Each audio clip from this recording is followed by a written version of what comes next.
We have been here since the Creator first made us.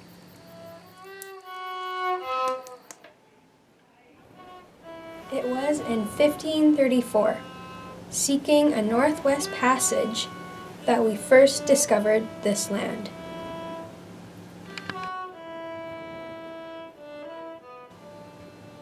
Before my men lost faith in me, we were all certain that a path to Asia was within our reach.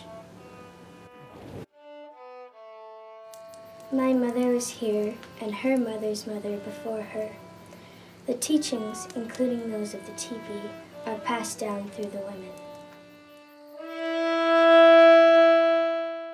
They called us the runners of the woods, learning the Aboriginal language, culture, and most importantly, fur trade routes of lands no foreigner had ever walked. We have been granted all the land whose rivers drain into the Hudson's Bay. It shall be called Rupert's Land. The ships bring men with new things, both useful and beautiful. They fill their ships with their best furs before leaving. After exploring further down the St. Lawrence, we were forced to stop almost all activity to simply survive the cold weather. Had it not been for the Aboriginals bringing us food and tea made from pine needles, more of us would have died.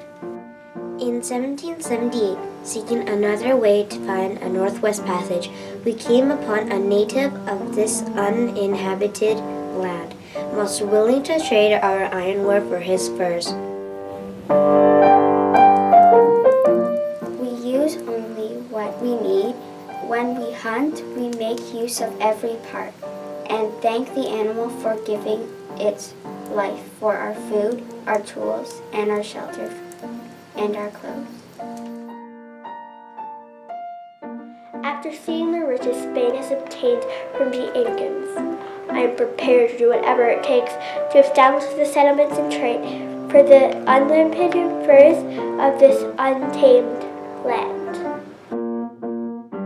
We endured 3 hard winters at Cooper's Cove before giving up. Those who in future survive this land will deserve to be here. The English and the French bring exploding sticks, running dogs, and needles that are not made from the bones of animals. It is back-breaking work paddling the canoe and carrying furs and goods back and forth on land. The landowners were once fair and just, but the new generation would rather raise sheep and drive entire families off their farms in the highlands. More and more come on ships bringing diseased spirits that enter our homes and leave only bodies.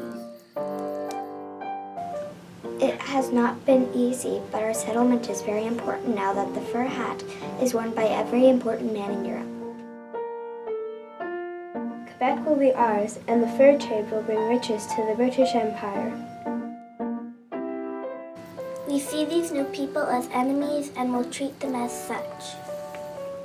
The Huron are most ready to hear the word of the Lord. It is a savage land for a woman, but I am called from France to spread the word of God. The war between England and France is now being played out here in Canada. Whoever shows the most might will lay claim to this land. Tatawao ata tasquamostos, sikawa sisiwan sina. They call us the king's daughters. No one ever called me daughter in the orphanage in France. I see other women who have received a money award to marry and have many children in this new land. I'm worried that I'm not ready. In order to have a peaceful society with the French Canadians after we take them under British rule, we must surely grant some protection to their language, religion, and way of life. My people will sleep for 100 years, but when they awake, it will be the artists who give them back their spirit. As we gather here today We acknowledge we're on Treaty 1 territory and the homeland of the Métis.